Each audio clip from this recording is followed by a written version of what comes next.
हूं असद अली। बिहार की राजनीति में एक बड़ा बदलाव देखने को मिला है। सम्राट चौधरी ने राज्य के नए मुख्यमंत्री के तौर पर शपथ ले ली है। उनके साथ जेडीयू की तरफ से विजय चौधरी और विजेंद्र प्रसाद यादव भी सरकार का हिस्सा बने हैं। ऊपर से सब कुछ संतुलित और तय योजना के अनुसार नजर आता है, लेकिन इस फैसले के पीछे की कहानी थोड़ी अलग है।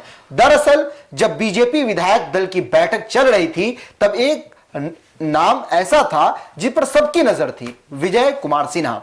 वजह थी कि मुख्यमंत्री पद की दौड़ में उनका नाम भी गंभीरता से लिया जा रहा था। पार्टी के अंदर चर्चाएं थी कि मुकाबला सीधा नहीं है। फिर जब केंद्रीय नेतृत्व की ओर से शिवराज सिंह चौहान पर्यवेक्षक के रूप में पटना पहुंचे और विधायक दल की प्रक्रिया शुरू हुई, तो एक दिलचस्प मोड़ आया।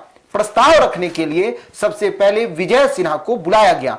वे आगे आए और शांत तरीके से अपनी बात रखी और फिर मुख्यमंत्री पद के लिए सम्राट चौधरी के नाम का प्रस्ताव दे दिया। विजय कुमार सिन्हा उस दौरान उन्होंने कहा कि हम पार्टी के सिपाही हैं और जो जिम्मेदारी दी जाती है उसे निभाना हमारा कर्तव्य है। संगठन के निर्णय के अनुसार हमने सम्राट चौधरी जी के नाम का समर्थन किया है। यह बयान पूरी तरह से अनुशासन और संगठन के प्रति निष्ठा दिखाती है।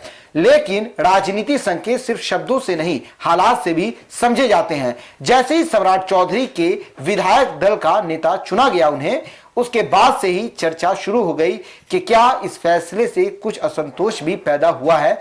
वजह साफ है, सत्ता का संतुलन बदल चुका है। पहले जो समीकरण था उसमें विजय सिन्हा उप मुख्यमंत्री के रूप में मजबूत स्थिति में थे और सम्राट चौधरी के बराबरी के नेता माने जाते थे, लेकिन अब परिस्थितियां पूरी तरह से बदल गई हैं। अब सम्राट चौधरी मुख्यमंत्री बन चुके हैं, जबकि विजय सिन्हा फिलहाल सत्ता के उस केंद्र में नजर नहीं आ रहे जहां वे पहले थे।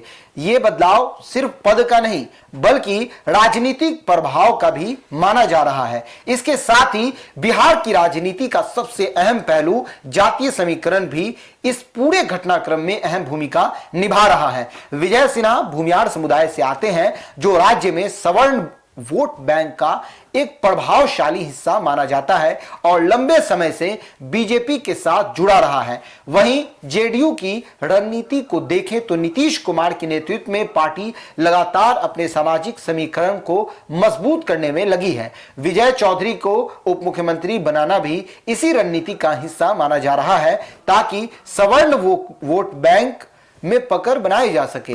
अब सवाल यह उठता है कि अगर आने वाले समय में विजय सिन्हा को सरकार में मजबूत जिम्मेदारी नहीं मिलती है, तो क्या इसका असर बीजेपी के पारंपरिक वोट बैंक पर पड़ेगा? क्या भूमियार समाज में नाराजगी देखने को मिल सकती है या फिर पार्टी इसे संतुलित कर लेगी? फिलहाल स्थिति यह है कि बीजेपी के कई बड़े चेहरे अभी मंत्रिमंडल से बाहर हैं और उम्मीद जताई जा रही है कि कैबिनेट विस्तार में उन्हें जगह दी जाएगी। विजय सिन्हा का नाम भी इसी सूची में शामिल माना जा रहा है, लेकिन यह भी उतना ही सच है कि अब उनकी भूमिका पहले जैसी नहीं रहने वाली। जो नेता कभी सत्ता के केंद्र में थे, वे अब नए समीकरण में अपनी जगह तलाशते नजर आ सकते हैं। ऐसे में आने वाले दिनों में बिहार की राजनीति किस दिशा में जाएगी, वो काफी हद तक इस बात पर निर्भर करेगा कि पार्टी अपने अंदरूनी संतुलन को कैसे संभालती है। तो इस पूरे मामले पर आपकी क्या राय है? अपनी राय कमेंट्स में जरूर दीजिएगा। फिलहाल इस पेशकश में इतना ही। आगे की खबरों के